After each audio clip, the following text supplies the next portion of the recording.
welcome to the Skeptic Zone, the podcast from Australia for science and reason. Here are your hosts, Richard Saunders and Stefan Soiker. Well, it's not Richard Saunders and Stefan Soiker for the intro today. It's actually Richard Saunders and Dr. Rachie. Hi, Dr. Rachie. Hi, Richard. How are you? I'm really well. Welcome to the Skeptic Zone, episode number 26 for the 17th of April. Yes, and where is Stefan? He's in Hong Kong. He's in Hong Kong, is he? I see. Is, What's he doing over there? He's involved, he'll probably tell us more when he gets back, but he's involved in trade shows and fairs and things like that. Oh, okay. But he's doing some investigations while he's there about superstition and gambling and things. Is he really? Yeah. Wow, that'll be interesting. Yeah, we'll look forward to that. So you're filling in for Stefan. I am. I'm filling in for Stefan, and I'm not going to attempt to impersonate Stefan. Like you did last time. Yeah, some people weren't very impressed with weren't. Kylie and my impersonation of you I and was. Stefan. I thought that was good. Nice. We had some fun. We did it because you were sick, Thank mainly. you. You had glue in your eye and you were feeling a bit sad and sorry for yourself, weren't you? However, before Stefan left, he caught up with, Tim Minchin. Tim Minchin, yes. And we saw his show a few days before. We did see his show. Wasn't it fantastic? We were in the second row centre, so we had a great view of the show. We did. In fact, we almost got knocked out at one stage by him kicking a fan across the stage, That's right. which fell down the stairs right in front of our feet. Yeah. But it was a brilliant show. It was hilarious, and he did the poem Storm. He did do Storm. And you know what, Richard? I've heard Storm so many times, but seeing it live, I just wanted to burst. It's just wonderful, isn't it? You were bursting, all those laughs. I was, yes, I was. In fact, as often happens to me at comedy shows, somebody in the front row turned around to look at me a couple of times. I didn't realise that it was against the rules to laugh at comedy shows. Well, there you go. I often get people looking at me, so hey. So Tim Minchin, yes, and we're delighted to welcome all our new listeners who are Tim Minchin fans. Yes. Welcome to the Skeptic Zone. Hello. Hope you guys enjoy the rest of the show. Yeah, because after Tim Minchin, we've got you doing Dr. Rachie Reports. And what's that about today?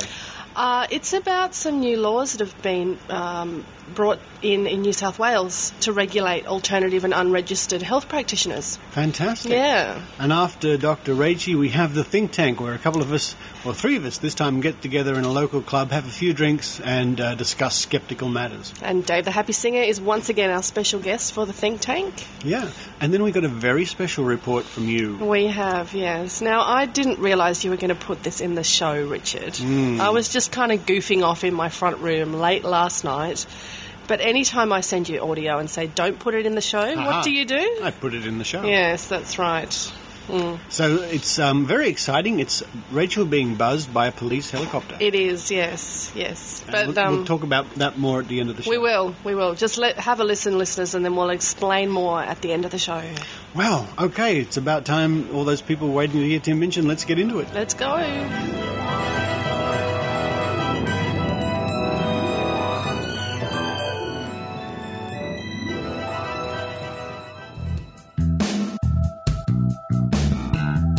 G'day, it's Stefan here, ordinarily your host only on this lovely show, The Zone, but this week I've been thrown in the deep end and given my first interview. Thank you, Richard. And what an interview it was. I got to meet the legendary Tim Minchin, the piano vocal comedian who has just been on a leg of his tour in Sydney and playing to sell-out crowds. But he took a few moments out in his wonderful laid-back hotel here in Surrey Hills to chill out with me and chew the fat on a bunch of different subjects, from aliens to alternative medicine and all kinds of things around his performing career. So let's have a listen and see how it all went. I must admit I was a little starstruck at first, meeting such a legend, but we eased into it and we had a bit of fun. So here we go.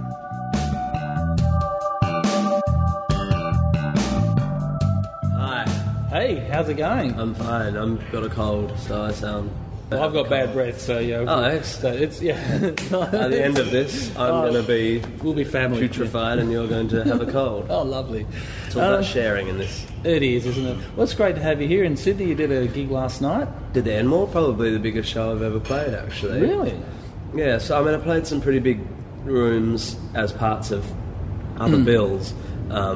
This is you headlining. This is just my show, and Enmore's great. It's a big one. Big rock venue. Went over well. Packed out, yeah. And I had this cold, but I just did all the sensible things. Red Bull and Red wine. Yeah, that's Red Bull. Bit of vodka, yeah. Yeah. And it was a great show actually. Yeah, had fun. Play with it. Did you have a whole band set up? No, just it's you and the piano, Yeah. scaffold, lights. It's a bit of production. This show I start singing through a distortion pedal. Yeah. Oh, awesome! So you get a bit of the I rock. can't believe the you rock didn't come and see it. What the hell are you doing? Well, I kind of do things on weekends. I got actually Playing piano bars. Yeah, I was doing a wedding on Saturday night. That was fun. So yeah. Do you do a good wedding? Yeah, a bit of that. I used to really enjoy my wedding gigs actually. Yeah, you used to do that. Yeah. Just There you get go. charts, stick the band behind me, and sort of just play When My Baby Smiles at Me. I go to Rio for 8 hours. Get the conga line. Get the conga line. It's That song, you have to play it last. It's a at any perfect wedding. moment, yeah. It's a perfect In moment. Australia anyway. In England they'll go, what? What the hell's that? Do they do the nutbush in England? Oh yeah, they do that. That's I think. global. I think the Nutbush is global. Yeah. So how's the overall tour been going? Like, I couldn't ask for better.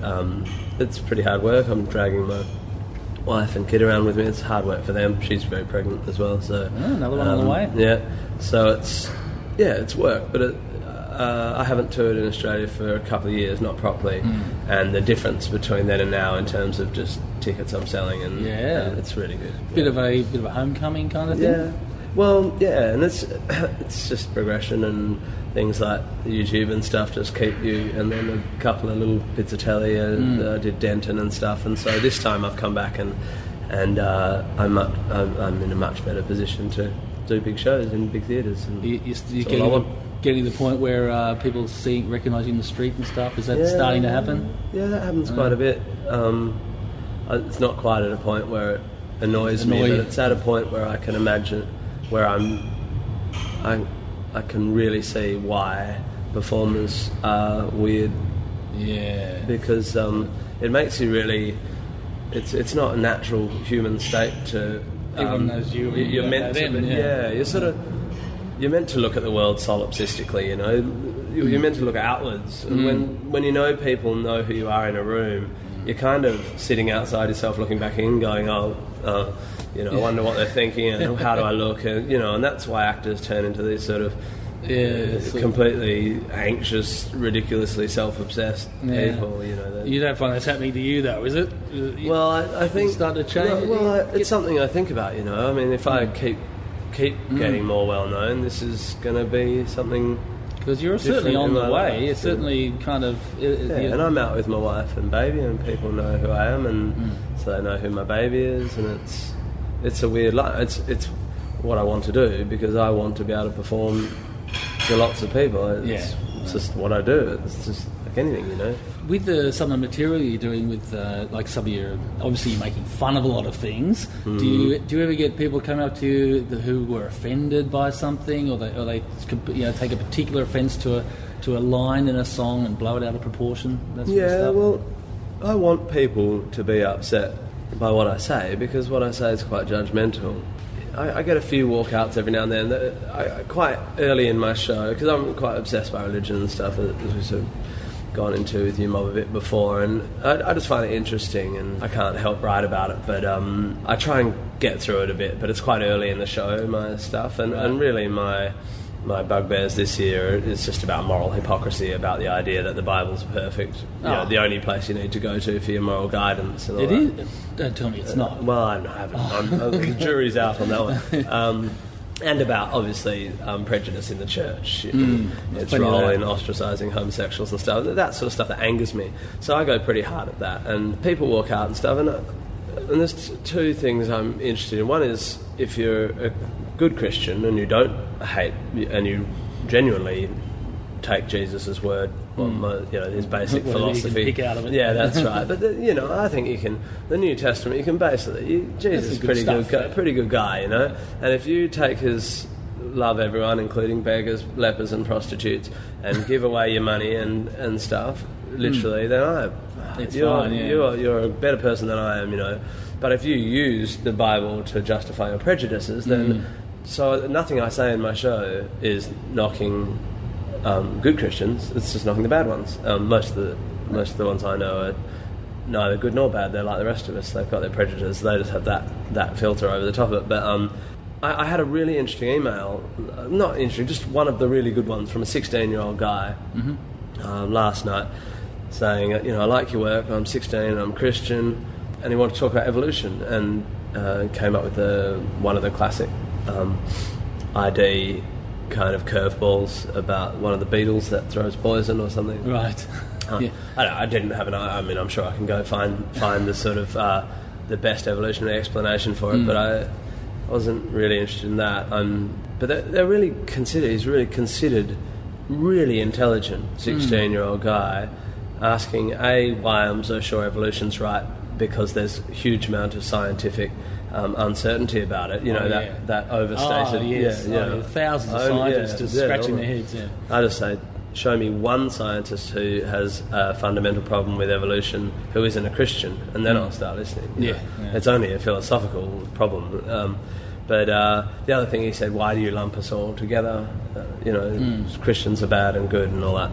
And I haven't replied, but I guess I'll say I don't. I'm just criticising the bad stuff. If you're not that, don't worry. You're fine. It seems funny that they focus on evolution as if it's mutually exclusive from believing in a creator, where evolution doesn't try to explain origins anyway. No, it's just this process that happens, and it's really just a problem with date accounting. Yeah, it's just this whole 6,000 year thing. If it wasn't for that, they could quite easily accept it. Yeah, but they need it to be literal. But and also, what I find funny is that you go, this is evolution, right? These are the thousands and thousands and millions of pieces of data that support this theory, this idea, that's so heavily supported that it's scientific fact, all that. And they go, but what about this? I do not understand how this beetle can squirt poison, because that poison in a laboratory combusts, but in its body it has an enzyme that neutralises it. And you're like, okay, so you found a beetle that you can't get into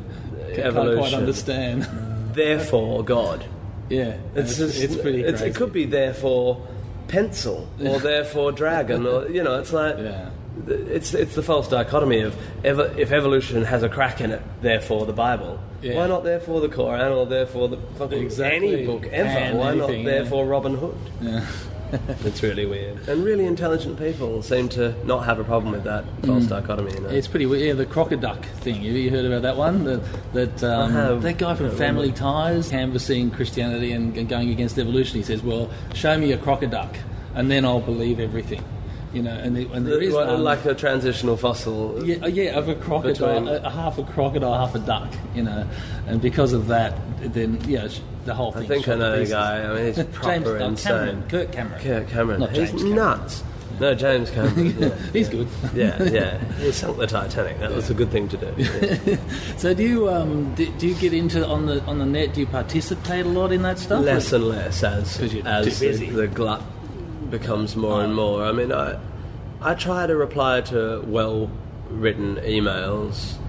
If someone insults me on email, my human compulsion is to reply and defend myself, and I'm trying to get better than that. But at not bothering with that, because if someone comes in hard, you're not going to help them, No, but you still feel a need to. Of course, all you're doing is defending yourself, and I think one of the best things you can try and do as a human is discern between when all you're doing is defending yourself and when you're actually going to help someone. Yeah.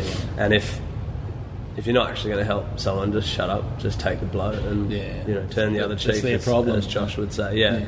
But I used to get a bit into it. I get really amazing, and the reason I find this, what you guys do, interesting and stuff, is because although I started just writing stupid songs, and all I do is write about things I think about. I'm not out to change the world or anything. I just write about stuff that I read about. Because what else do I write about? I can't read about stuff. Write about stuff I don't think about. So, but as it's got a bit more exposure, I realise, almost regretfully, it's fine that there's always a role. There's always a serious side to what you're doing. There's a discussion going on out there. Because you're offering up questions, or at least you're making people question or asking them to question. Yeah. And there's some obligation to continue the dialogue if you do throw that out there. So if someone, I have amazing emails about people saying, thank you so much, I've my family's really religious, and I've always been, you've really given me you've been I'm a gateway drug, Yeah, well, it's funny how humour kind of does do that. I mean, we try and do that a little bit on the show occasionally, don't we? Hilarious. Hilarious. Oh, yeah. No, but it's sort of like... By pointing people at the absurdities, I think is a really good thing, because it just makes you can't defend something that's so absurd, and you can't defend. It's hard. Your defences are down when you're laughing as well, and when it's couched in music. I mean, all I'm doing is making things consumable that are otherwise difficult to consume. I mean, we were talking before we turned the thing on about the icons of critical thinking, Dawkins and Hitchens, these brilliant, wonderful, curmudgeonly old dudes. I mean, they're wicked, but they're not all we need. We don't want to beatify or iconicize or whatever the word is. These people, they're the representatives. No, they're not. I mean, they're just some of the people really well articulating our thoughts. But we're all talking about everyone. It should, and so I'm just trying to. Well, as I say, it's not my intention, but now that I look at what I'm doing, I guess I'm contributing to some information out there, just like I'm sure, there's Christian rock bands contributing to the other side for the kids. They know how to package. I mean, the Pentecostals know how to package their message to get to the kids. There's an idea, a big grand showdown gig, I've just been thinking about how I'm going to start my next show. Little spoiler here. I think I'm going to start my next show saying, I'm sorry, I've found the Lord, and I'm going to do a huge. I'm just going to top of the show bring out a choir and do a whole thing going, thank you Jesus for saving me, for all the wonderful things in my life. Thank you Jesus for killing African kids and not me. That's beautiful. It'll be good. It's a beautiful moment. Yeah. Thank you for giving cancer to that child and not me. Thank you. It's pretty absurd. You love me and hate everyone else. That's right. Which of course. He does. Thank you for making me white and middle class. I need to write that. Yeah. I know, it's all right. Just remind me. I think, the choir thing? The idea that God's racist, I think. I'm sure someone's done it lots That's before. Right. I'll write it down now. Yeah. We'll talk about it later. Alternative medicine. Do you have much to do with it? Have you ever been to a practitioner of alternative medicine? Well, I'm a son and the grandson of a surgeon. So I'm third generation... conservative Western medicine. But I never really... I mean, I love what my dad does, and I think he's really good at it and stuff. But he's never brought his work home. I mean, he wouldn't be allowed to. That's right. This is a tumour from the bowel of a patient. He'd probably get in trouble for that. But he's never sort of come home and talked about his work, nor put any pressure on any of his 4 kids to do it, and none of us have. But obviously there's something in me that has that sort of... My dad and my granddad's kind of very organised Western brain thought, but brain style of thinking. But I never really thought it's quite recent for me, really looking into all that stuff. And I've always sort of taken echinacea when I get a cold and stuff. But I've always been inclined to go to read the stuff and change my behaviour. So I eventually got pretty convinced that echinacea doesn't work, so I stopped taking it, and of course saw no difference in recovery. And I'm still trying to find out a bit more about vitamin C and stuff, because my understanding is now you have to absolutely mega dose. The only way it has any effect is if you basically get an injection of vitamin C in exactly the right moment, before but I don't know. Anyway, when my wife had my first daughter, and she had terrible pain breastfeeding and stuff, and we paid some ridiculous amount for a breastfeeding consultant who sent us to a homeopath. And so this is only 2 years ago, and I was pretty sure that was nonsense, but I didn't really understand what homeopathy was. Right. Oh, this is the mixing of it. Well, proper mega dilutions and scientifically impossiophysical claims, physically impossible claims, and I just thought it was, as most people do, they just see it as sort of herbal. Homeopathy and naturopathy and stuff, people just see it as bundle all together. There must be some good, it's alternative medicine. It's alternative medicine. So, but my wife is in so much pain that when I started to learn more about that, I found that I was really cross that this is what that someone that we were paying a lot of money had told us that some absolute quack product was the solution to absolute physical pain that was causing a huge emotional stress and stuff, and she should have just given up breastfeeding really, but she was really wanted to do it. Sure, and then, of course, you look into it and find out they offer alternatives to childhood vaccines, and then you start saying they should be in jail, and then people write to you, and then you're online defending your claim. It's when the whole discussion gets going. And it's good, you know. I recently did that. I wrote a reply to a homeopath saying I think people who offered alternative to childhood vaccines should be in jail because they're risking children's lives in a non-evidential mode. And I got huge. I posted it online and tweeted, "Do you think I should send this?" Oh yeah. Posted the reply online. Do you think I should send this? And I've got whatever 10 or 11,000 people read my Twitter page, and bam, and fans of mine saying, "I think why are you being so horrible to this person? Just because you don't believe it doesn't mean." And it was really good. That was actually, I felt a bit bad because I don't think that's not my job. My job is to be funny. And so I was a bit aware that I was crossing into, you know... Yeah. Well, I guess that's the thing with this sort of... There's always the two sides of the story, because there'll be people anecdotally say, oh, homeopathy's fantastic, even if it's completely bunkum. Yeah. And so you enter into this debate of... it's you're in such a strong position when you understand the scientific process, because all you say is...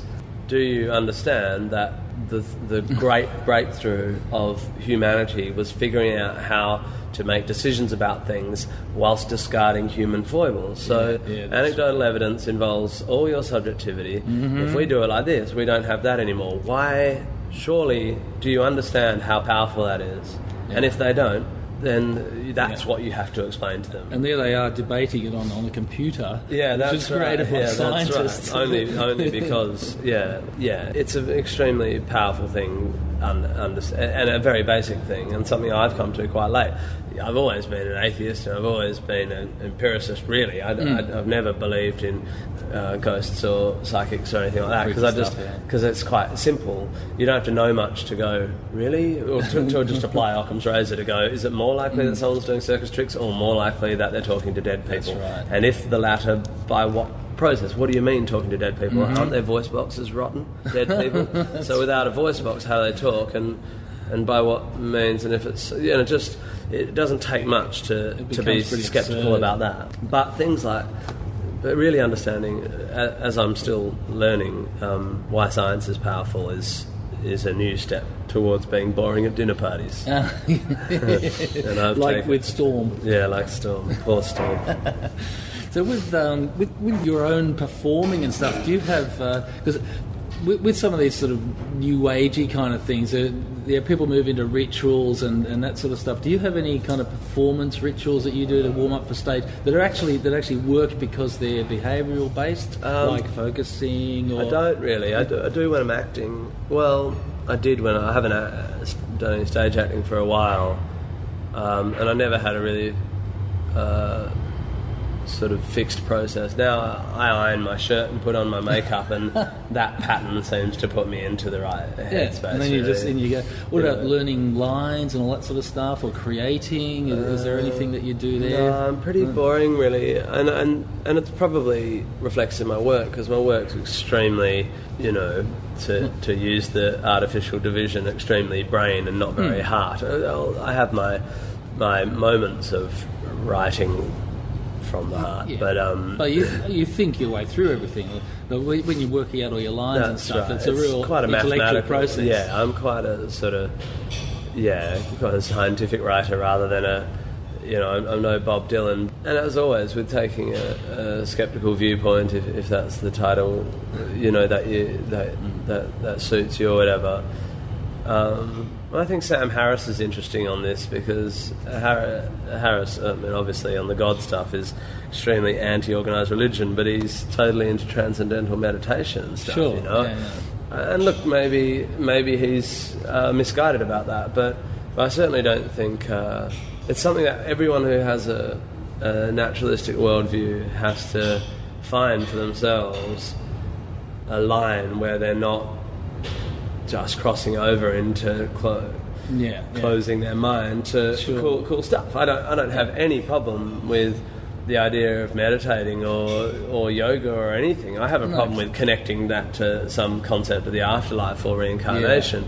But I don't even have a problem with people taking acid, and I don't do any of that. But I'm completely willing to accept that taking lots of drugs and stuff will help you creatively. Yeah. Well, it's part of a human experience, really. It won't help me creatively because I'm a creative nerd, but it might help you make wacky paintings. It might help you be Jackson Pollock, whatever. You know. Do you find, when you say you create intellectually, you must still get that buzz when all the words come together and you just go, oh yeah, I've nailed this one?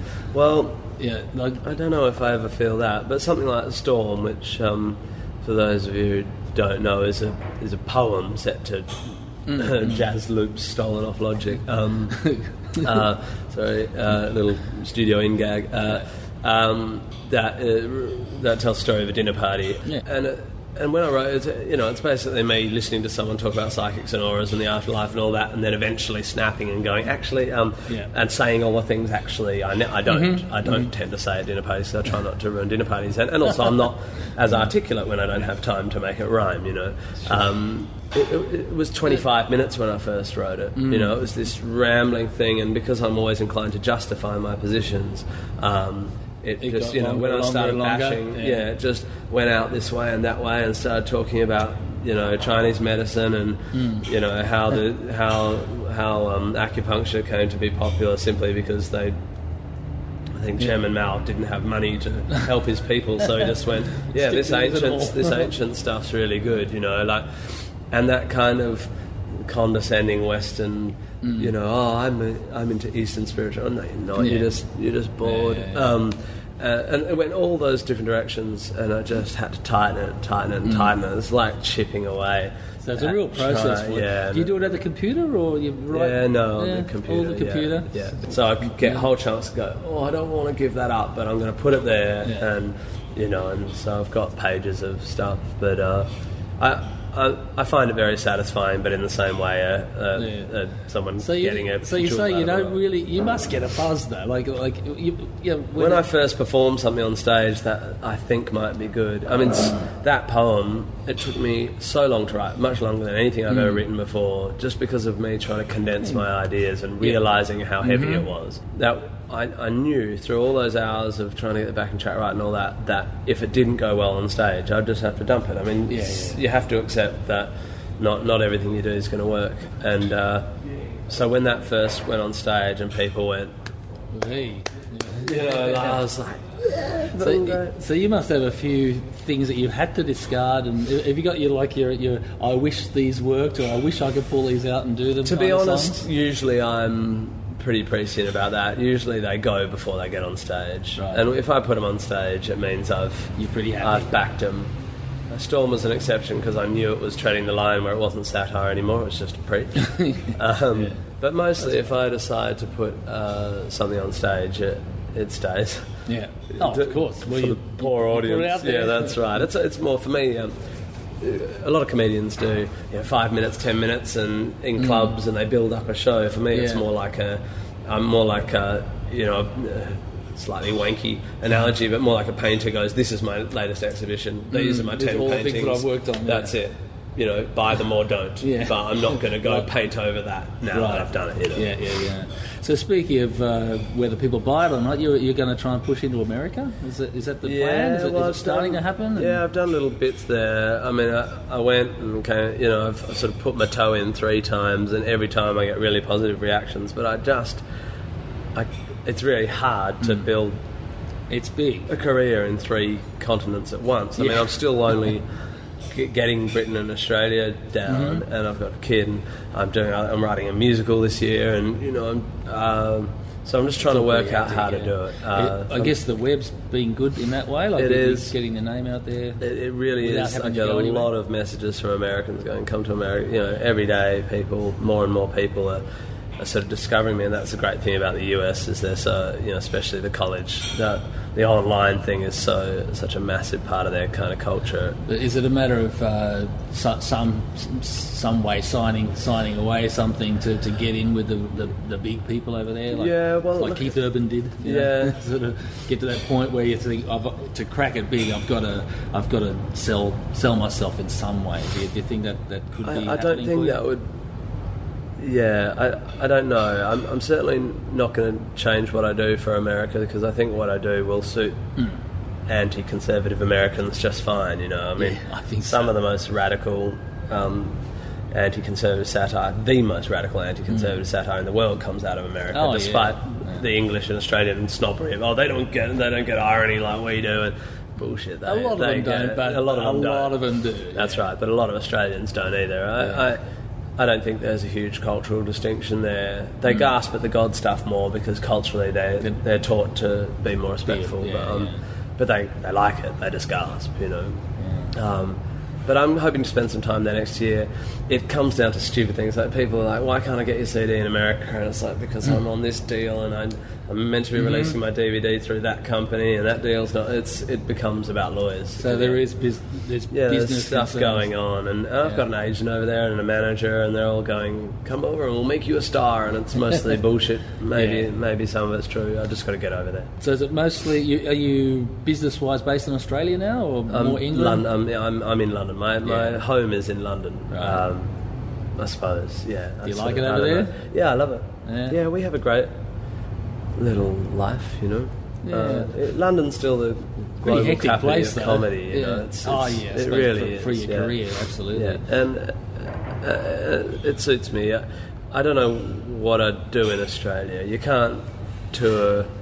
My main thing, I'm dabbling in all sorts of stuff. My main thing is being a live performer. And in the UK, you can just go theatre, and make a proper living, and then pop home to London the same night, and the next morning have a meeting at the BBC about a TV show that they could possibly make. Whereas here, you do a couple of gigs, that's it for the year. You get one meeting at the ABC, and they go, we don't have any money, but we love you. And, and it's a terrible... I don't want that to be the case. But it's the case. And, of course, there are amazing exceptions, like Chris Lilly. There are people doing it, and maybe I don't have the fortitude. Or maybe it will happen for me here later, when I want to come back with But it is a small market, isn't it? I mean, you can only do Tamworth RSL so many times. Yeah, that's exactly right. Before I start throwing glasses.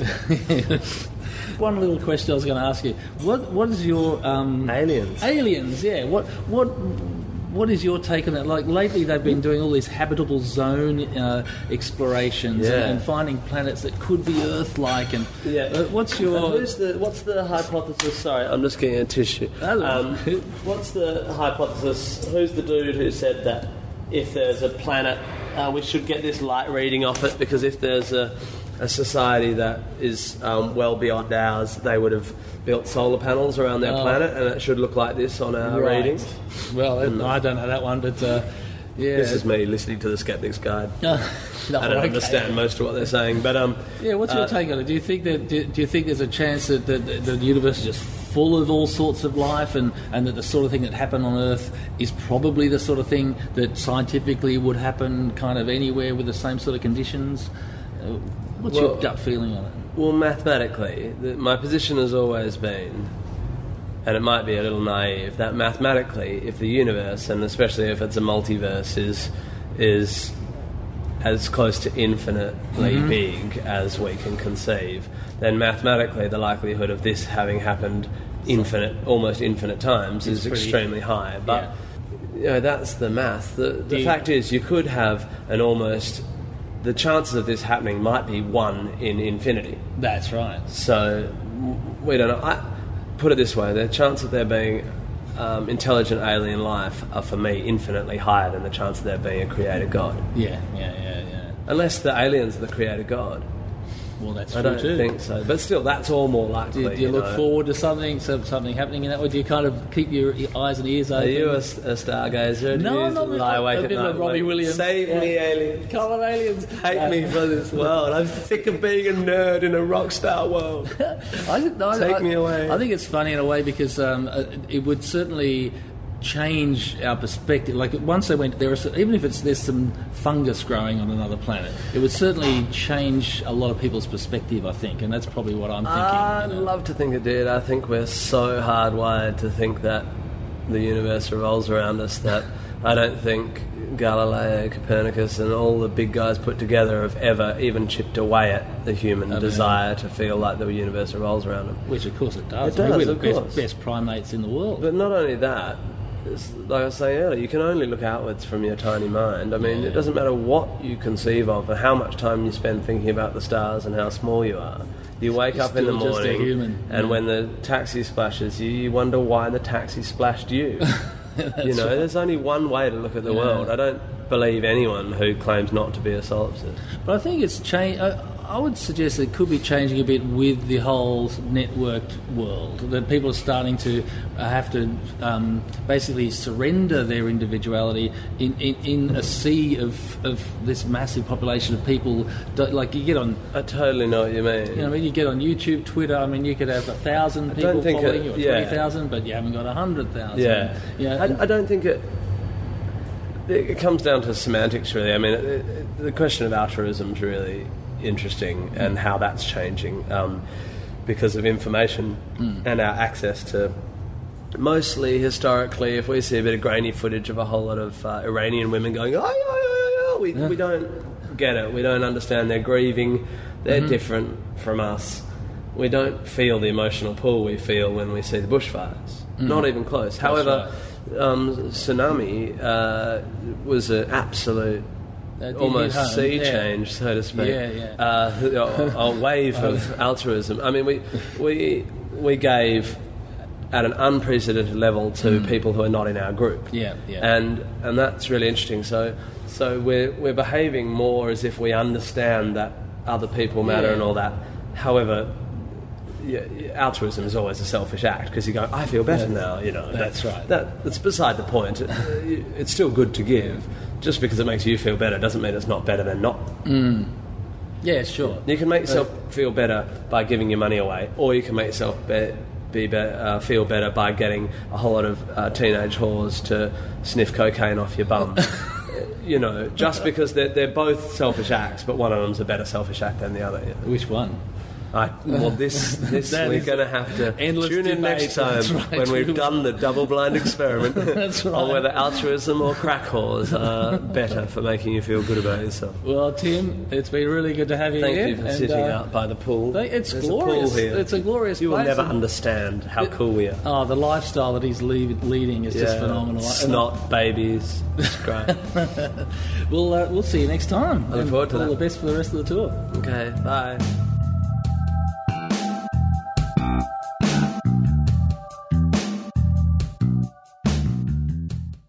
I'm Kylie Sturgis, and the first podcast I ever listened to was Skepticality. Because of Skepticality, I learned about the work of Eugenie Scott, Scott Sigler, Michael Shermer, Simon Singh, and Jennifer Michael Haight, amongst many others. Skepticality led me to listen to the Astronomy Cast, Point of Inquiry podcast, and the Geologic podcast. It was also thanks to Skepticality that I was first introduced to the work of a man named Richard Saunders when he was interviewed by Fraser Cain during Derek's recovery. Skepticality is not only truth in podcasting, it is brilliance in podcasting. It's taken a while for them to reach their 100th episode, but we at Skeptic Zone salute Skepticality, the official podcast of Skeptic Magazine. Check out the Skeptic Zone on Twitter. Yes, you're nobody unless you have a Twitter account these days. Twitter.com/Skeptic Zone.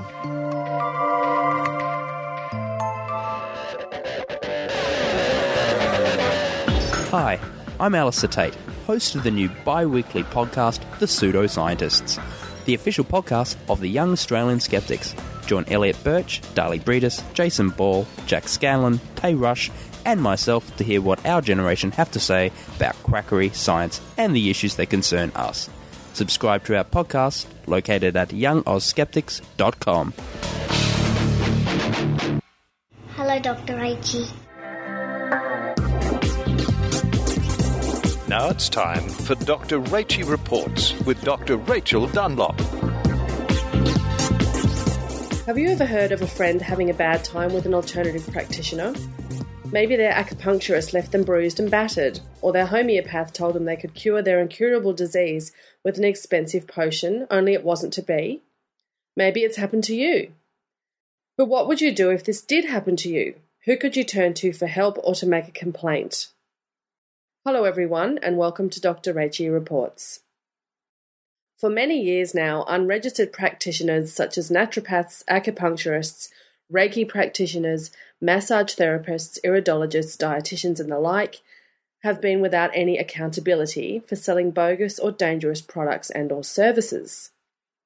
In Australia, we have the federally controlled Therapeutic Goods Administration, which is responsible for safeguarding public health and safety in Australia by regulating medicines, medical devices, blood and tissues. But this does not include unregistered and alternative health practitioners. In New South Wales, a code of conduct for unregistered practitioners was released on August 1st, 2008. This was to fill a loophole for the regulation of health providers who are not registered, which meant that although the public could lodge a complaint about a practitioner, the body could do no much more than slap them on the wrist. The new Code of Conduct consists of 17 sections, covering such matters as practitioners are to provide services in a safe and ethical manner, practitioners are not to financially exploit clients, and practitioners are required to have clinical basis for their treatment. The new legislation means that they can be banned from practicing if they breach the code. The code is administered by the Healthcare Complaints Commission, and if breached, the, quote, Commission has the power to impose a prohibition order and or to issue a public warning about the practitioner and their services. A prohibition order bans a practitioner from providing health services or places conditions on their provision of health services for a specified period or permanently, and it is a criminal offence to breach the order. This is true for New South Wales, but not every state in Australia has such a code for alternative health practitioners. For example, in South Australia, no such code exists, but a parliamentary inquiry is currently underway and it plans to change this. Spearheaded by the state head of the Australian Medical Association, Dr. Peter Ford, the proposed model in SA is modelled on the New South Wales Code. And the impetus for the introduction of such a code came from Dr. Ford as a mechanism for regulating quacks. Dr. Peter Ford told the inquiry that unregulated practitioners are, quote, a relative risk to patient health and have enjoyed immunity and lack of scrutiny from the legal and regulatory authorities which apply to the medical profession. In his submission about bogus doctors, he highlights several alternative modalities, including colonic irrigation, thermography, subluxation, and cancer cures as some of the more dangerous alternative medicine treatments. As previously mentioned on Dr. Rachie Reports, colonic irrigation can result in tearing of the colon and or depletion of electrolytes. Thermography is a tool promoted as a way to detect breast cancer, but the AMA says it is unreliable. It misses known cancers and diagnoses non-existent cancers, as well as it being very expensive. And subluxation or spinal problems are what chiropractors claim can lead to other health complaints. The Australian Medical Association in South Australia is concerned about children being subjected to unnecessary x-rays for what is a controversial diagnosis and treatment. Many regular listeners would also know that chiropractic manipulation has led to death by stroke as a result of tearing of arteries of the neck. Dr. Ford particularly highlights fanciful claims of cancer cures as particularly insidious. As is evidenced by some of the complaints currently being heard as part of the inquiry, it seems this is an urgent matter. Recently, an article appeared in local Adelaide press about a health practitioner treating a leukemia sufferer with massage, homemade remedies, and Kentucky Fried Chicken. Yes, listeners, that's KFC for Kentucky Fried Chicken. The Favira Clinic in Adelaide is run by miracle worker Elvira Brunt, and she uses a type of massage to change the way blood flows through the body. And this is supposed to cure terminal illnesses. Whilst her supporters call her a gifted healer who can cure cancer, her detractors have told a parliamentary committee that she takes money from vulnerable people, charging hundreds of dollars for a few precious minutes. The Australian Medical Association claims that she tried to convince the parents of a young leukemia victim to delay giving her treatment. The girl's general practitioner eventually told the committee that these delays had a devastating effect. Quote, "The interventions by the bogus practitioner served only to reduce the opportunity of the girl to get the best chance of a cure. And when the cure could not be achieved, she was deprived of optimal palliative care." Even more bizarre, Brunt apparently advised the girl's father to give her the said KFC to get her kidneys functioning again. Tragically, Samantha has subsequently died, but her general practitioner said, quote, "People battling serious or terminal illnesses can be desperate and will sometimes hand over large amounts of money for quite useless treatments. We would like to think that the public is protected from such charlatans." Also reported to the government inquiry is a man known as Lubo Batelko, who is alleged to have promised a woman a 50% cure from cancer through a technique he called vaginal blowing. This involved the woman having to move up and down on the bed whilst repeating the phrase, "Oh boy." In New South Wales, making claims of curing cancer or other terminal illnesses was outlawed in August with the introduction of the Code of Conduct. According to Section 5, Part 1 of the Code, quote, "A health practitioner must not hold himself or herself out as qualified, able, or willing to cure cancer and other terminal illnesses." And also, interestingly, according to Section 17 of the Code, health practitioners must display the code and information about the way in which clients can make a complaint to the Healthcare Complaints Commission if necessary. And these documents are available as easily downloadable PDF files from the Department of Health. I am currently making inquiries as to whether it is an offence if the codes are not displayed. If this is the case, it should make for an interesting visit to the Mind Body Spirit Festival at the end of this month, where all manner of fantastical woo is on display, with only the TGA and the New South Wales Department of Health conspicuous by their absence. I am personally very pleased to see the code introduced and hope that South Australia can expect something similar. One expects Dr. Peter Ford is not going to let these wide-ranging rat bags, as he refers to them, get off the hook that easily. He is a very active campaigner for science-based medicine and features regularly on local ABC radio in South Australia. Here he is talking to a caller whom you might recognise.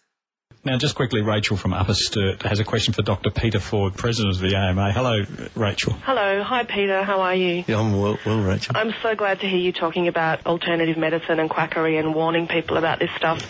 I'm representing the Australian Skeptics, and we do a lot of work trying to educate people about these things and the dangers of them. But one thing I came across recently was homeopathic vaccinations for meningococcal disease. Now, I'm wondering if you know anything about that, and I guess you understand that homeopathy is really placebo and there's nothing in it at all. I do understand that, yes. Oh, we're going to get some calls now. Well, thanks for slipping that in, Rachel. Rachel, I think it's a great thing that there are vigilant people around, and that is potentially a very dangerous process that is being offered. It's easy for you to say that. We've got to take all the calls. However, you're saying you would be aware of a homeopathic vaccination for meningococcal. It's a contradiction of terms. It's not possible. Can't do it. It's an oxymoron. What, a homeopathic vaccination? Yes. All right. In any case, what interests me most about this code is how we can implement these new laws. For example, can I dob in and have removed a website claiming to treat cancer with oxygen, water, sunlight and sleep? In accordance with Section 5, health practitioners are not to make claims to cure serious illnesses, including cancer. But do they have to state the word cure in their promotional material? And what if they are not based in New South Wales, but the website is accessible all over the country? How does the legislation work then? I was also particularly interested in Section 12, Part 2, which states that a health practitioner must provide truthful information as to his or her qualifications, training, or professional affiliations if asked. So, does this mean the end for online PhDs? If only. Section 3 is also intriguing. A health practitioner must not make claims about the efficacy of treatment or services if these claims cannot be substantiated. Sounds like it's curtains for KFC and water can cure incurable diseases. I look forward to seeing the outcomes of the new Code of Conduct. And if you'd like to read my accompanying blog for this episode of Dr. Rachie Reports and find all the relevant links, please head to skepticzone.tv. And until next time, this has been Dr. Rachie Reports.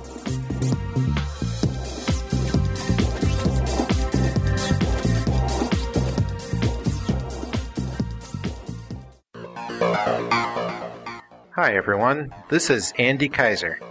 Richard Saunders was nice enough to let me interrupt the Skeptic Zone to tell you about another gust of wind in the maelstrom of worldwide critical thought. Digital Bits Skeptic is a podcast dedicated to skepticism and critical thinking in our world of New Age, religion, and credulous pop culture. I myself write a few articles, but most are written by everyone else, and they're paid for that effort.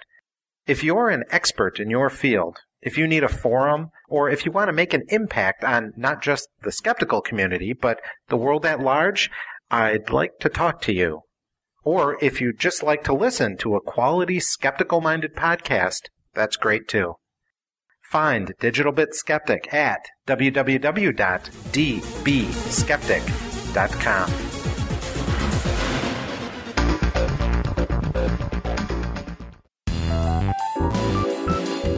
Join us now for Drinking Skeptically in the Think Tank.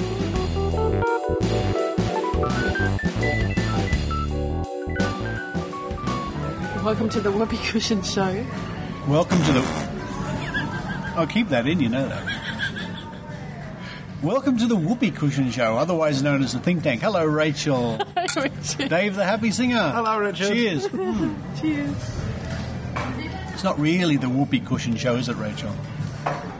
No, but we're just extolling the joys of the Whoopee Cushion widget on the Mac. Oh, you OS Mac 10. users out there. Yeah.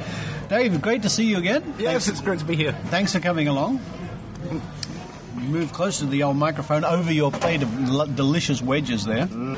Now, Dave, I downloaded the podcast you're involved with. Of course, it's Critical Mass. Yeah, that's right. It's the podcast for the Sydney Atheist. How can people tune in? Where can they go? It's sydneyatheist.org/podcast. Dead easy. I loved the last episode because you went into one of the big mega churches here in Sydney and you noted down what the preachers were saying and you've reproduced it for the podcast. And it's hilarious. Yeah, we went to visit Hillsong Church, which is a big Pentecostal church, and there was about 7 or 8 of us from the Sydney Atheists, all good skeptics, and we popped in just to see what it's really like, because there's a lot of rumours about Hillsong, and we wanted to see what it's really like. And when we talked about this is on episode 5 of Critical Mass. You can get that at sydneyatheist.org/podcast, and it was bizarre. Straight away after the music ended, a big fat preacher man comes out and spends a good 10 minutes telling us about our tithes and offerings and how important it is to give money to Hillsong Church. Credit card, check, or cash? Credit card, check. You can put your money in the container. You can give online through the week if you want to do that. You know, it was incredible. The words he used are fascinating. Now, if people go to your podcast, The Critical Mass, they can hear the words he used as reproduced by you and in your wonderful Australian accent. Worth listening to, folks. Critical Mass, great podcast. And this episode particular is quite fascinating. Now, we've been having a lot of feedback from our last episode here on the Skeptic Zone. We have, Richard, yeah. A lot, actually. quite a lot. In fact, the most feedback we've ever had, I think. Now, this was simply a debate held up in the Blue Mountains here west of Sydney between one of the skeptics in New South Wales and a minister. Reverend Ian Powell. Reverend Ian Powell and Reverend Ian Bryce. And Ian Bryce, not Reverend. Well, he might be a reverend. Did he buy one online? Yeah, I'm ordained. Yeah, me too, actually. Universal Life Church. Yeah, I think Ian's got one, actually. Ian Bryce from the Skeptics was debating Reverend Ian Powell on the topic, we can be good without God. And a lot of people have chipped in. Including Reverend Ian Powell, in fact, to defend himself. Good on him. So listeners have heard the debate, and I put it online because two reasons. One, I thought it would be interesting for listeners to hear a debate here in Australia about this topic. And two, I actually ran out of content for that week's show. I was desperate. Don't tell people that. I wasn't. Listeners, we were on holidays. We were on holidays. We went to Adelaide. We did. Where we collected some very exciting stuff that's on upcoming episodes. We interview a ghost tour operator and go on a ghost tour. Yeah, that's great. Really interesting. However, yes, so if listeners have heard the last episode of the Zone, the debate, go to our website, www.skepticzone.tv, click on the comments and have a go. Everyone's chipping in. Everyone's starting to talk about logical fallacies. In fact, I read some of the comments today, and some people were saying that Reverend Ian Powell made lots of logical fallacies throughout his discussion, and he responded by saying, actually, I'm not that familiar with logical fallacies, so I'm going to have to go back and listen and learn from the debate. Good stuff. Yeah. Now, that was... Can we all have a go? I mean, I'm just thinking, can we maybe set up an exchange program with the Anglicans? That, like, if we want to have a go at debating a preacher, they can send one over. That's interesting. And we can, in the middle of their church service, we'll stand up and say, hang on a second. Well, I've always thought the pulpit's a very one-way medium. It's one of the limitations in the whole enterprise for me. I want to put my hand up and say, no. There's a great line in it's probably in Pygmalion, it's definitely in My Fair Lady, where Professor Henry Higgins' mother chastises him because he used to stand up in church to correct the minister. I love that. Oh, really? But that was the Easter debate. Now, one of our listeners, Trevor, wrote in and said, asking our advice, he said, what do I do when people say to me, Happy Easter? Or Happy Christmas, or Merry Christmas. I wrote back saying, well, I say Happy Easter and Happy and Merry Christmas back because... like Richard Dawkins, I consider myself to be a cultural Christian. What does that mean? That means the culture we live in is largely influenced by the Christian religion, where we have Easter and whatever that means, bunnies and I don't think there's chocolate in the Bible. All right, well, I like chocolate. But Christmas time, we say Happy Christmas, we sing the carols, and a lot of those carols are religious. But that's that's tradition. But Dave doesn't. Dave says Happy Christmas. Yeah, if there's always smart asses. Yeah, it depends on who's talking to me. I mean, I don't celebrate Christian. I don't celebrate Christianity. But you still say Happy Christmas. Or if somebody says it to me, I'll say thank you. You too. You know? It's you don't make a big millstone. And I can't think of anything more arsey than saying, "Oh, I'm sorry, but I'm an atheist." Yeah. When somebody says Happy Christmas to you, because the sentiment behind the greeting, it's like when somebody says "Bless you" when you sneeze. Exactly. You know? Exactly. Yeah. Actually, it's a kindness. I sneeze a lot. It is. It's a kindness rather than a religious message. You should hear her sneezing. Oh, my God. But the thing is, I sneeze a lot. I Skype her sometimes. When she sneezes, I don't have to. I can hear it blocks. Can I just add one more thing about the comments section of the Zone website? A couple of people on that particular episode commented that they quite like commenting on our Zone page because they can find the appropriate episode and comment straight away. We also have a feedback or a forum page on the JREF site, but some people find that a bit difficult to navigate. So if you do have some opinions about how you like to comment on the show, jump on episode recent one, whatever we were up to, 18? 18 is the Ben Goldacre one. Oh, sorry. Well, whatever the recent episode is, jump 25. on there. 25. Well, this will be 26. And let us know what you guys would prefer. I mean, we have considered setting up a forum, haven't we? But we don't really have the time to maintain that and to approve comments and kick off people being rude and things like that. So that's probably not an option unless someone wants to volunteer. No, we'll get a lot of volunteers. But no, the point is we do have somewhere where you can comment, and people have been doing it. We work very hard on the show, and we've all got other things to do. So to set up and maintain a forum, it's too much. It might be a bit too much for us at the moment. We'll see how the show goes. I mean, and we've got some guests coming up. I tell you, we have. Richard. We have. We can't tell. We can't reveal all today, can we? Of course, we bloody can. Oh, we can. It's our show. I thought it was secret. No. Oh, not anymore. Okay. All right. Wow. But I like having secrets. All right. Not tell them next week instead. This will keep people excited. You see, Dave. So well, I have to say, but next week's guest is Rob Morrison from The Curiosity Show. Yeah. And you and I went to Adelaide to interview him. Wasn't he great? He was brilliant. Now, our Australian listeners will well remember The Curiosity Show. Australian listeners in the X generation will, and probably the baby boomers will as well remember The Curiosity Show. But I remember it because it was around when I used to come home from school every day and sit down and watch it in the afternoon. Learned so much from it. Yeah, and Rob is wonderful, isn't he? He's a lovely man. He was, just to remind our listeners in Australia, it was Rob Morrison and Dean Hutton. Rob was the taller man with a little goatee, and Dean was the dark-haired man with the moustache. Yeah. And Rob, we went to his house. We sat down and we chatted for almost an hour. It was great. And he lives just down the road from my parents. He does. And he came on the ghost tour with us that night as well. Yeah. So that's something to look forward to. And the week after that, we have a major... We have a major guest. Which we'll tell you about next week. Oh, you're going to be excited, guys. He's probably... I mean, I love all the guests we've had. They're all major people in their own right. But this man... In 2 weeks' time, it's worth waiting for, folks. It is. Tune in next week. That I've met. Oh, you have? Yes. You had contact with this person, didn't you? Yes, followers of my Twitter stream at twitter.com/happysinger. They might be able to suss out. Might be able to figure it out. Yeah. So, but we'll leave some of our audience in suspense. Rachel, you have under your champagne glasses some notes there. My glass is empty. May I have a little bit more? Sure. Please? Yes, I have some news. Sorry, Dave. I'm throwing things everywhere now. Ben Goldacre, the man I stalk for a living, he has Hi, Ben. Hi, Ben. Hi, Ben. He's just released the missing chapter from his book, Bad Science. And some of our listeners may remember last year he went through a libel case in the UK because he was sued by a gentleman by the name... Actually, I'm not going to say gentleman. He was... sued by a scumbag by the name of Matthias Rath. No, we'll get sued.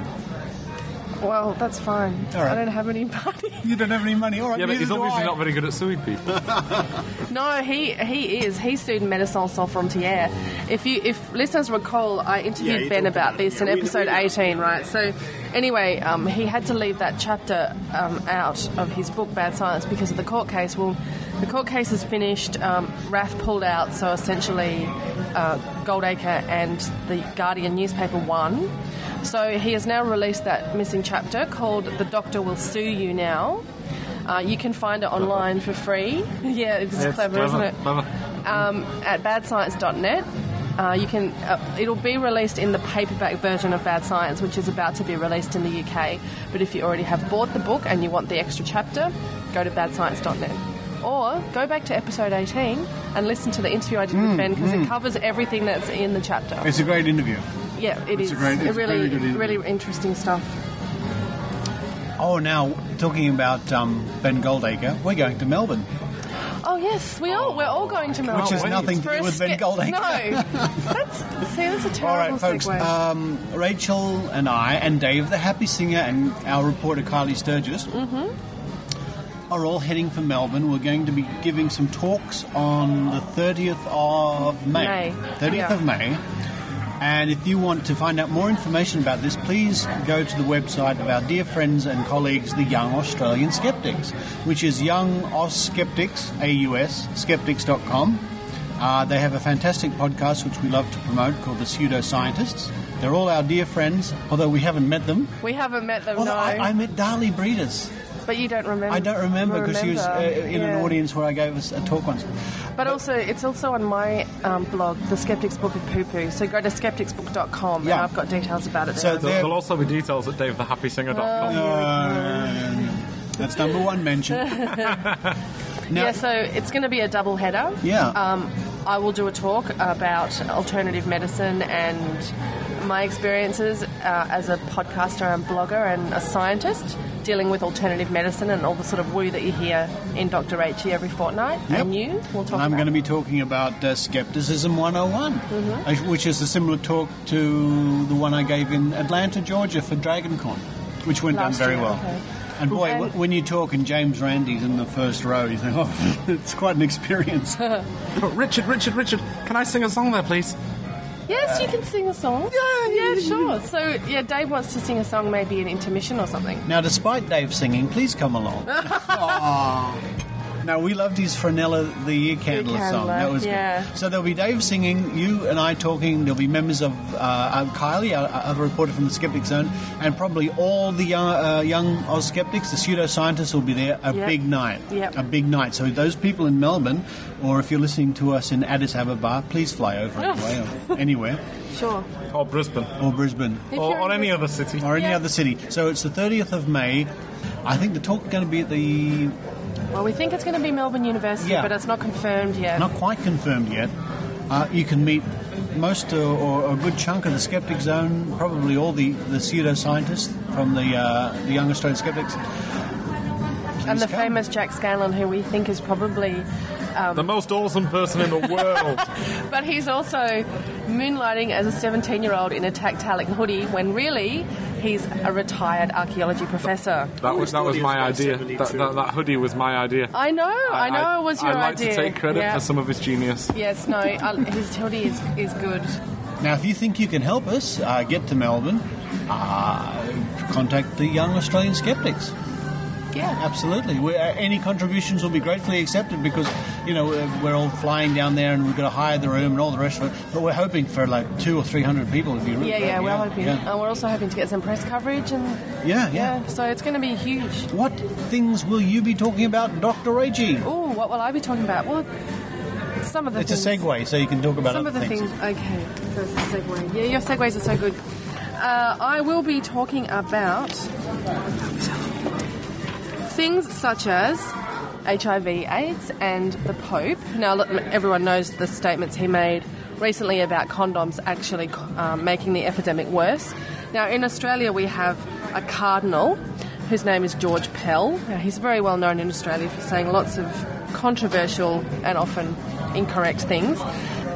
He's well known for saying that homosexuality is wrong and that, the gays should all burn in hell. It's sort of that, things to that extent. So he has said that the use of condoms were making the AIDS epidemic worse. He agrees with the Pope on this. And he said, this article comes from the Sydney Morning Herald, but it's an Associated Press article, so it doesn't have the journalist who wrote it. But it says here that Cardinal Pell said a non-Catholic health worker with whom he had travelled back from a trip to Africa told him condoms were not an effective solution to Africa's AIDS problems. Now, well, there you go. Yeah, so one person on a plane told him that, so obviously, that's, there you go. But no need to consult science about this. The important thing for George Pell is, of course, the Pope said it.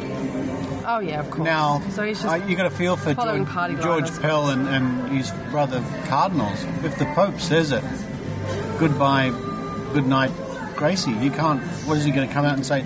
Well, I think the Pope was wrong. No, but he doesn't have to say anything either, does he? He's not compelled to say that he agrees with the Pope. But he's making all these logical fallacies by saying that. He says if you look at the Philippines, you'll see the incidence of AIDS is much lower than it is in Thailand, which is awash with condoms. So Thailand has more condoms than the Philippines, therefore, and they have less AIDS. Yeah. So which fallacy is this? This correlation doesn't imply causation? Yeah, I don't know, something like that. I'm sure our listeners all know. He says also that there are condoms everywhere, but the rate of infection is enormous. Of course, it's only a minute part of the story. What other things must we take into consideration when we're considering that argument between the Philippines and Thailand. Well, exactly. I mean, it's just a statement that's irrelevant and out of context. There was one wag on Facebook, and I'm sorry, I wish I could remember who it was, but they said, oh, look, it's raining outside, let's give everybody umbrellas. No, don't do that, they'll just get wetter. Well, that's what it comes down to. Something like the countries that have more umbrellas, people tend to get wetter or something. Possibly, yeah. So, I'm not surprised. I mean, this guy often comes out with ridiculous statements, but there's just another one to add to Our friend Ian Bryce, who we were discussing earlier, has a lot of issues with George Pell and the Catholics in general, I think. Well, I did Dr. Rachie on HIV a couple of weeks ago, and I blogged about that and how since it was first said by Pope John Paul II in 1990, the epidemic has exploded in Africa. And, there are missionaries going into Africa all the time trying to convert people to Catholicism, and it's just really irresponsible and dangerous. Yeah, and I thought that was a particularly disgusting. good Dr. H. you did. Well, I mean, I talked to more a lot about how HIV was discovered as well. But these people. I mean, no wonder people are leaving the church in droves. The Catholic Church. It's ridiculous, isn't it? Yeah. It's just. I want to hear more voices. The next episode of Critical Mass that's in the Atheist podcast has been recorded but not yet released, and we talked about this issue. And I encourage you to subscribe. I do. It blows my mind. What I want to hear is, where are the Catholic voices turning around and speaking to him? Why does it have to be me? This is a very good point, because you can put this point. This point is also completely relevant. Mm-hmm. And for alternative medicine. Yeah. It's like there are a lot of alternative quacks out there doing completely ludicrous, ridiculous, barking mad things, right? Endangering people's lives. But you don't hear the other alternative medicine practitioners coming down hard on them. No, you don't. No, you don't. Because a lot of them probably believe in fairies anyway, and just think, as soon as they hear someone's practicing alternative medicine, oh, it must be good and work, and any abuse is directed by the pharmaceutical companies. But or Richard, whatever. I mean, I talked earlier in the podcast today about an alternative therapist in Adelaide who was not prescribing because she's not allowed to, she's just a woo doctor, KFC for someone with leukemia. Now, that is so extreme. You would really expect somebody in their community, if they have any respect and faith in their, profession, to come out and say, hang on a second, but they don't. They can't. KFC, it's Kentucky Fried Chicken for cancer. It's like the psychics and all the woo people. They dare not criticise each other. But glass houses, he who's in glass houses. But it's really counterintuitive, because all it does, all professions occasionally have bad apples, and so if you want to protect your profession's reputation, you would come out and say, hey, this rogue over here who's selling shares under the table, we don't want a bar of him. I see what you're saying, but on what basis are you going to criticise somebody? Because if they're going to start, if a homeopathist is going to start criticising an ear candler on a rational basis, then suddenly they expose themselves to the same clear light of. I guess you're right. I guess because there are really no rules. But this is the sort of point we're making: is that it's a really bad generalisation to make, and I don't really mean to come across like this, but they're all bloody barking mad.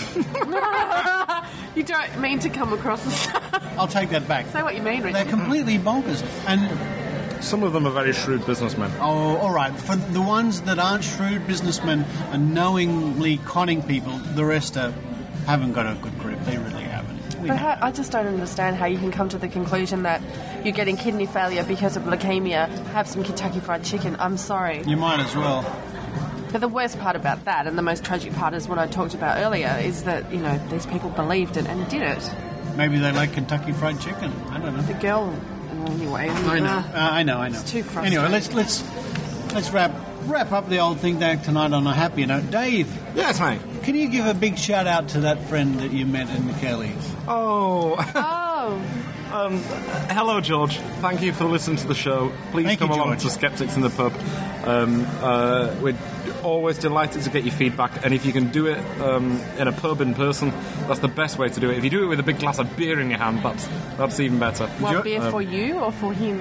No, for me. Either or. Yeah, both. Yeah. Both. George, I drink champagne. Oh, you beat me to it. So does Richard. Well, when's our next meeting? It's the first Thursday of May. First Thursday of May, yeah. Sydney Skeptics in the Pub. All you Sydney listeners would be delighted to see you there, of course. Well, what a fantastic think tank it's been. A bit controversial. You called someone barking mad. It's not my fault. Yes, it is. It's not. It's George Pell's fault. Oh, it is George Pell's fault, yeah. So until our next think tank, thank you for listening. Thank you, Dave. Thank you, Richard. Thank you, Rachel. Thanks, Dave. Thanks, listeners. Bye. Bye.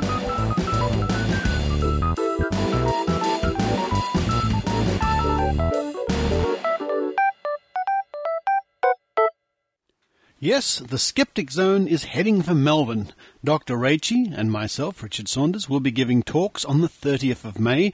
We'll be joined by Kylie Sturgis, our reporter, plus a special guest appearance of Dave the Happy Singer. 30th of May, all you people who live in Melbourne.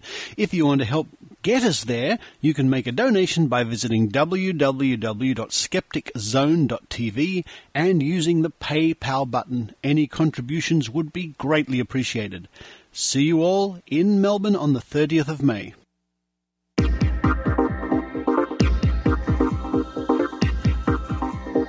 Hello everyone and welcome to my house. It is currently 12:53 on Thursday night, so 0:53 Friday morning.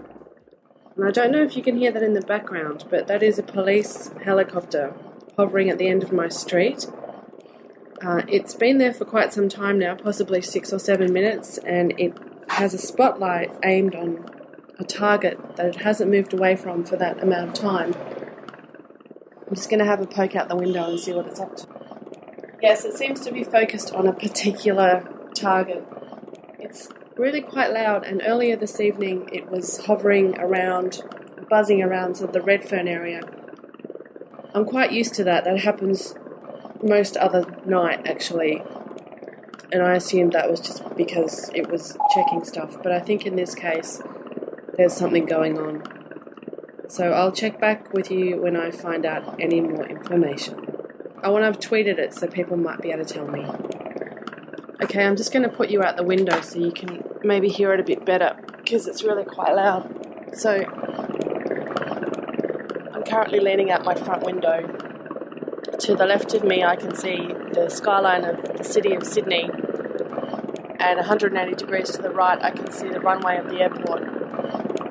And just above the city skyline, but quite close to my house, is the police helicopter. Now I wonder who operates the spotlight, because it is moving slightly, but obviously they've found a target. It looks a little bit like it could be, it's difficult to judge distances, especially at night, but it looks to me like it could be maybe Stanmore area. I'm sort of on the border of Stanmore and Petersham, so I think it's on the other side of the train line, which is north from here. I'm in the inner west. So from the inner west, if you look towards the Harbour Bridge, it's sort of in front of the Harbour Bridge, but close enough that I can easily hear it, and I hope you guys can hear it too. So yeah, I don't know what's going on. I mean, a few months ago we had the bikie explosion here. The bikie gang blew up. A bikie gang blew up their competitors' headquarters, which was about a kilometre from my house. Some of you may remember I tweeted about that. I tweeted that I fell out of bed that night and woke up on the floor, and it turned out I had an excuse the following day, because some people had literally been blown out of their beds because of the explosion. That's how strong it was. Catherine Donaldson, hello Catherine, suggested that perhaps I was drunk. Now, people, would that ever happen with me? Absolutely disgraceful that she would accuse me of that. Hang on, I'm just going to have a drink. Wine from a box is always good. Yeah, so maybe it's the bikies again. I don't know. I seem to have had a spate of fires in my street recently. Some of my tweeting friends would remember a while ago the chocolate factory, tragedy, down the road burnt down, and that caused us to have a blackout for about 6 hours. So I was texting to Twitter to find out what was happening, and luckily my friends came to my rescue and told me what had happened there. And then a few weeks after that, I woke up at 5:30 in the morning to find a car on fire outside my house, and I had to call the fire brigade. And then a week after that, a house down the road was on fire, and the fire brigade came again. So, yeah, I mean, I'm thinking of moving to New York next year. What do you guys reckon? Do you think it'll be any different? Will I feel just completely at home? Maybe I will.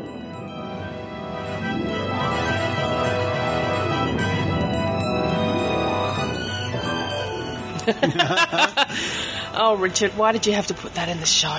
So, Rachie, the helicopter was buzzing your house, but you've since learned what that was all about. Yes, I have. In fact, I went to my local cafe this morning to grab myself a coffee, and the guys who run the cafe told me that the police helicopter was there because the pub across the road from the cafe was held up at gunpoint last night. Wow.